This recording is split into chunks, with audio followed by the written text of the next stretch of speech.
The last letter from Dad. He didn't want to come back to that house.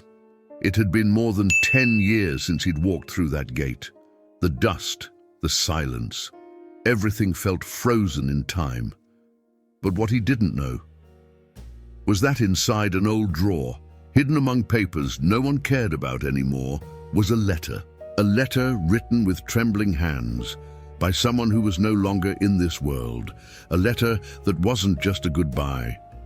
It was a confession, an apology, and a secret that would change everything he thought he knew about himself and about the man he had spent a lifetime trying to forget. The house was just like he remembered, the walls a little more faded, the garden now overgrown, but the smell, that same old scent of wood, old coffee and books, still lingered. Daniel hadn't returned since the funeral, and even then, he left before it was over. He had his reasons, or at least he believed he did. In his memory, his father was cold, distant, never a hug, never an "I love you." Childhood was a sequence of silences and demands, and when he grew up, he made himself a promise. I will never be like him. Now 10 years later, he was back. Because the house had to be sold, he needed to clear the drawers, sort the documents.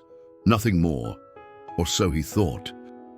In the old study, between dusty books and decades-old tax papers, there was one drawer that wouldn't open. It was locked. Daniel didn't remember ever seeing that drawer locked as a kid. But something bothered him. Maybe curiosity, maybe intuition. He searched for the key. In the bottom of a rusty old toolbox, he found it, small, almost corroded. With a dry click, the drawer opened. Inside, only a few items: an old pocket watch, a photo of him as a boy with his mother, and an envelope, yellowed, sealed, with his name written by hand. To Daniel, "Read this when I'm no longer around."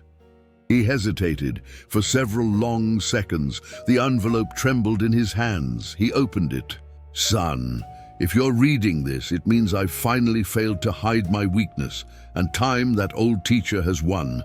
I write these words with a heavy heart, because I know I left scars on you, and the truth is, I spent my whole life hiding my own." Daniel stopped. What did that even mean? He kept reading. "You knew me as a harsh man, a distant father, a boss inside our home, but you never knew.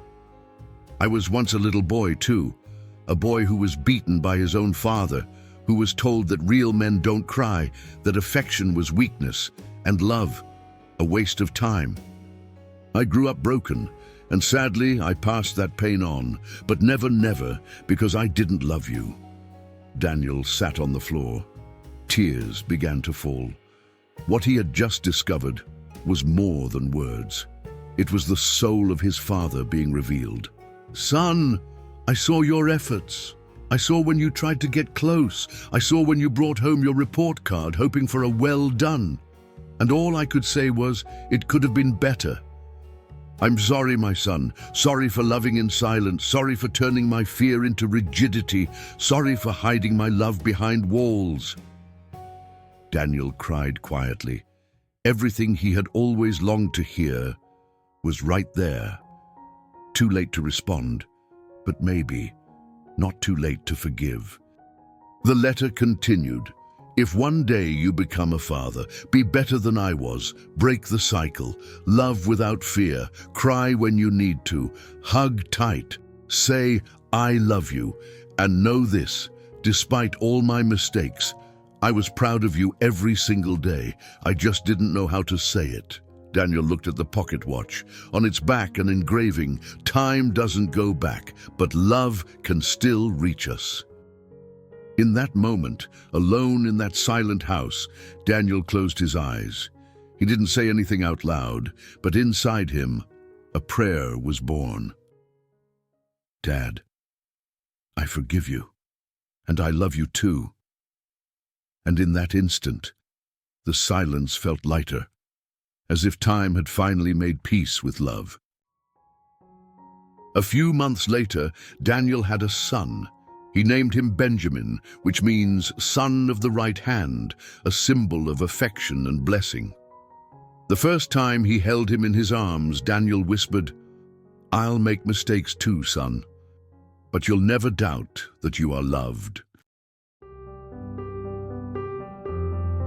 If this story touched your heart, take a deep breath and ask yourself, how many unwritten letters still live inside your life? How many words still have the power to heal old wounds? Don't wait for time to pass. Love now, forgive today.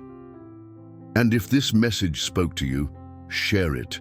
Someone might be waiting for this exact story. Subscribe to Stories That Touch QRS for more stories that move, heal, and transform.